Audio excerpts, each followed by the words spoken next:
Bacon and Forecourt Jester, take it away, guys. Thank you very much, Humanist and Rome.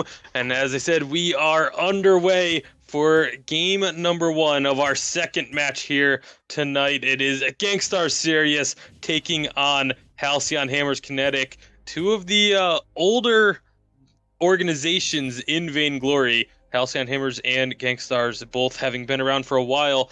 This is a whole new Halcyon Hammers team than what they've run with previously. Bacon? That is an Iron Guard contract on Saw. Yes, it is. It is actually something I have heard about, and I am so happy we're getting to see it. It's the Saw port. There is so many crazy things that can happen from this. I don't even want to spoil it. I just kind of want everyone to just sit back and enjoy the show, because this is going to be a lot of fun if it works out right. Okay, so if it's going to be an Iron Guard contract on Sui Generis, I have to assume then that the other two will be our sort of carries at that point. Now, you can see Fear Poseidon into this lane. He is going to be, well, I guess, trying to last hit as much as he can. Is Sui Generis really going to be going this deep, looking for some damage on Arakizora? Well, just outside that turret range, they are going to be bringing the two of them low. Here comes Fuji, though. Level 3. He can jump on top of him, and he's going to. Problem is, he's just not going to get a kill out of it. So here's the thing about the Saw port and why this is actually a thing that can work.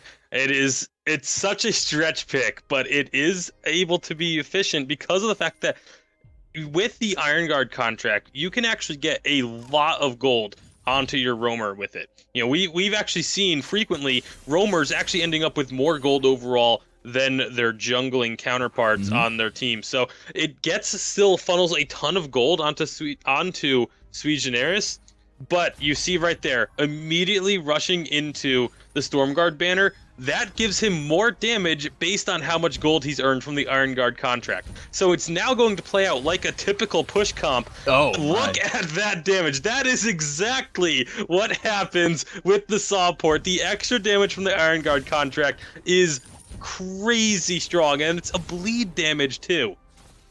Well, Sui Generis, unfortunately, just going to be sticking around too long. Didn't get enough heals on that one, but he is going to be the return kill. 1-1, but still, I can only imagine what Arakizora was thinking at that point. It's like, no way. No way? Oh my god, no way.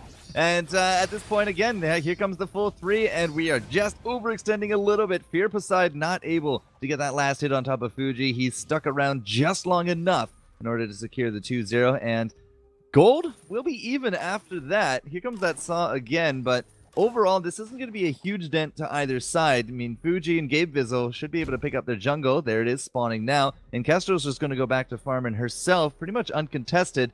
Now it's, again, Arakizora has to deal with this push.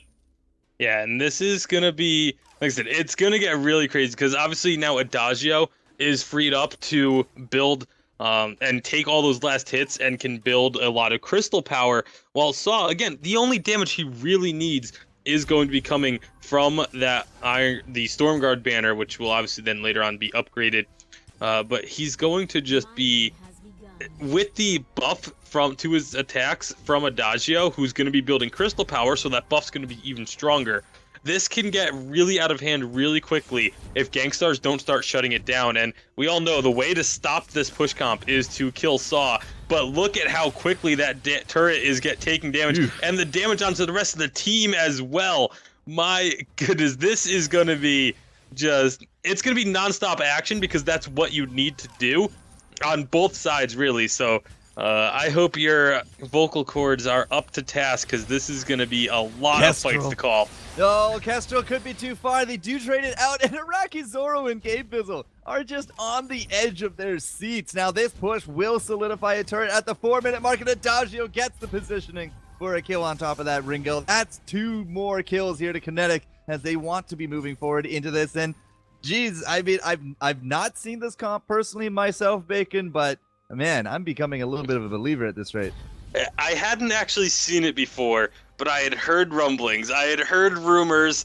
I didn't think that Kinetic was actually going to be the ones to pull it out here. I had actually heard of some other teams talking about it, but Crucible. Oh my goodness, it is so much fun to see, because again, it's pretty much the push comp it's a twist on it because of the fact that it is Saw with the Stormguard banner, and it is the Adagio taking all of the last hits. It just funnels so much gold on them, and again, it enables the Adagio to build the damage and have stronger heals, as both minion mines actually captured very early on, as that is a requirement when you have this push comp, is to make sure your minions are up to task. All right, so Suigenaris is going to be pushing forward. Did throw down a flare on top of the bush, looking for some of his opponents. Now, we do got the counter, so all three Kinetic are going to be spotted out here, but the zone of safe farming for Arakizora has really diminished, and with this push comp now coming into it, he is going to be staying towards his side of the map. Now, if we do actually have any kind of invades or anything going out here from the Gangstar Serus, that's going to put him in a very tight bind up against this push. So you're going to expect to see Gangstar Serus staying on this side. The damage is absolutely unreal. Yeah, they lose out that Saw, but the verse is going to be there as well. Fear Poseidon will actually trade that one out, and the Kestrel, last glimmer shot in her arsenal, able to pick up that kill as well. 2-1, and this turret... Gabe Bizzle just getting chased right out of this one. Here comes the next creep wave, and that's going to be even more damage on this turret. Yeah, and I actually really love the Kestrel being picked up into this composition. That's one of the big changes, another one of the changes you see from the standard push comp, where you have someone like a Finn a lot of times, is that with the Kestrel, you have that long-range poke to throw out, which forces them off of the turrets and lets you take those turrets even faster. We've already got 2 turrets down 7 minutes into this game. This is being just played out so incredibly well right now for Kinetic. Again, it's a very risky composition because they can still jump in onto Saw and immediately destroy him if they can get that fight they want. But with the Crucible and a reflex block onto Suigenaris, he's going to ensure that he doesn't get, there's going to be able to avoid the Yummy Catnip Frenzy, going to be able to try and avoid the silence from the Blast Tremor. There's so many defensive utilities coming through for Saw because he doesn't have to build the damage, and they can still get this the immense amount of damage being dealt. And we also saw that Verse of Judgment. A lot of times in the push comp, the Verse of Judgment doesn't do all that much damage, but Fear Poseidon did a ton, and now we're getting another fight, but Suigenaris is melting them. Yeah, he is, but he actually also rolled into that turret. Doesn't actually matter too much. We will trade out 1 for 1, but Fuji very low, and the one shot will actually hit. That's actually Gabe Bizzle now dead on the floor as well. 2 for 1, as now they're going to be rushing down to, well, I'm assuming shopping, but you never know this gold mine. Suigenaris is right there. He's going to be able to pop out that trap. Not a problem. He even starts off the gold mine for him. And this is going to now extend that lead to somewhere past 3,000, almost into the 4,000 gold range. Yeah, this is just such a fun game to watch. I mean, the gold lead is 3,000, like you said. The kills are fairly close, but because of these turrets going down, I mean, again, it's still only the 2 turrets, but they're able to push up just constantly. And one of the downsides to the push comp is that you always have to be in lane, so you can't really claim much of the jungle. Kestrel is still doing a good job of farming up the jungle. 63 minions for Kestrel to the 52 of Fuji. Bonfire doing a great job, but you also don't have to worry about the opposing team invading your jungle, because if they try and invade your jungle, that's one less person to defend the turret, and the turret's just going to go down even quicker. That's why they're going to be staying more or less on the left-hand side of this map for, I think, until they get an ace. They're pretty much just stuck there. Yeah, and now we're seeing the infusions coming out at 9.5 minutes. They want to push this. They can, with a push comp, you can actually end a game if you do it completely perfectly and outclass your opponents the entire way. You can actually end games less than 10 minutes. Obviously, it's not going to be happening here because this is still a world-class team that they are up against. But with these infusions, that shows that they really do want to get pushed into the base and just really rack up this gold lead as much as they can. Gabe Bizzle picked up his level 7 one there as well. That's going to be the splash tremor from the Hellfire as well. Suigenaris is just not willing to move at all, but we have lost out that Adagio. No burst there. Suigenaris can't really chase this one, and now he's the only one left standing as the destructive comp from GankStars has actually paid out, and that is going to be the 3 ace. Now, as I said, unless there's going to be an ace, a lot of fights are going to be here on the left-hand side. And one thing that you do have to remember is that Sweetener's is the roam. He's not the carry, so the damage might be real, but he's also the one carrying the defensive items. The Crucibles and the Reflex blocks didn't really seem to connect with not only the Hellfire, but those silences. And when Fear Poseidon and Bonfire get that far away, Sweetener's is not going to be able to help them out in fights. The other difference, and it's a great adaptation by Gangstar Serus, is that with the Saw Port push comp, you have, he's not as threatening on his own. It really all ends up coming from the Adagio buff, and so if you can, it instead becomes jump onto the Saw, it's now jump onto the Adagio, and that's exactly what they did there. The Yummy Catnip Frenzy was thrown onto him as well, so they were able to shut down the buff, which then shuts down the damage. You saw how much damage they were actually able to, how many shots they were able to tank up after that.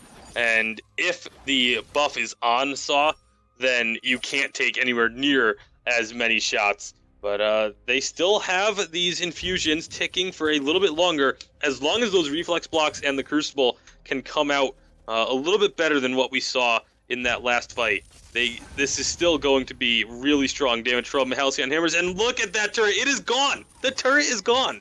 Yeah, not even a fight for it, but that's because they're not looking to fight. Again, Sweetener's is really out of position on the top of this one because they're just charging into this back line. GankStars is keeping this team split, and that's, again, not even going to be a verse. Kestrel's going to drop here as well, 2 for 1, and I just don't see it happening with the roaming Saw. The Saw port is powerful in one regard, but very easy to defeat in another.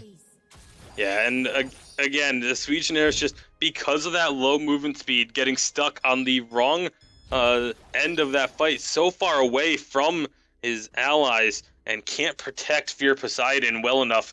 So the Yummy Catnip Frenzy once again went down onto Fear Poseidon, took him out of the fight, and the fight victory goes over to GankStars. They are able to... they do have 1 turret down, but they're missing 3 turrets still on their side. However, the gold lead is actually in GankStars' favor because of the fact that they've been able to still farm up. Fuji has still gotten 92 CS, and Arakizoro has still gotten 104, despite the massive amount of pressure that Kinetic is trying to put on. So it's the absolute biggest problem with the push comp is the fact that if you don't win early, you don't do anywhere near enough late. It's so one-dimensional. We've talked about this before. There's only one thing that the push comp can do, and that is push. So Gangstar Serus, they've sort of, survived the initial storm, and as long as they can continue to hold on and continue to take Fear Poseidon out early on, they are going to be able to win this one. But one misstep, one really good reflex block, one really good Crucible can turn the entire thing in favor of Kinetic, because they do still have a metric ton of damage. All right, so again, Fuji goes in. We are going to be looking for a lot of these stuns. We do actually have a fountain this time here from Sweetener. Doesn't matter. He's just cannot do anything. He's that far forward, and the team leaves him for dead, and that's it for Bonfire as well. Very quick 2-0 exchange. GankStars from off the back of that gold mine. They picked up infusions and they took some more kills. Now they're going to be taking this jungle, and well, they should by all rights be moving up here with this next creep wave to do as much damage as they can. They got a little bit of leeway here for this turret. This will not quite equalize those turrets, but these last few fights have really stalled out this comp. Saw just now got that life spring or that fountain just before that fight. And that's rather late into this. And again, the team comp, it's great for the offense, but you get jumped, and they just seem to fall apart. Yeah, there's also been just, again, really poor use on the Crucible. Both Sweetener's and Bonfire went down there without activating their the Crucible or Reflex block. And the silence from Gabe Vizzle has been connecting on all 3 members every single time. That needs to be crucibled. There's no other way around it. If this team gets silenced, they are just shut down and all of their damage is gone. So as long as they can get the Crucible out on the silence, there it goes. There's going to be the jump in. Yeah, but it's still a stun on top of that caster. Now, we did get that burst, but the Saw has already dropped into this 2v3. It's just not even going to be funny. GankStar Serus again take another ace. They are unbeatable. The Kraken is now spawned onto the map here as well. She will be a target. And with 3 turrets between them and this game number 1, GankStars with this late game is really just kind of putting it into their pocket at this rate. Yeah, they were able to weather the storm here. It was so incredibly exciting. I was actually, I was rooting for the Sawport comp to win just for the sake of it being a Sawport.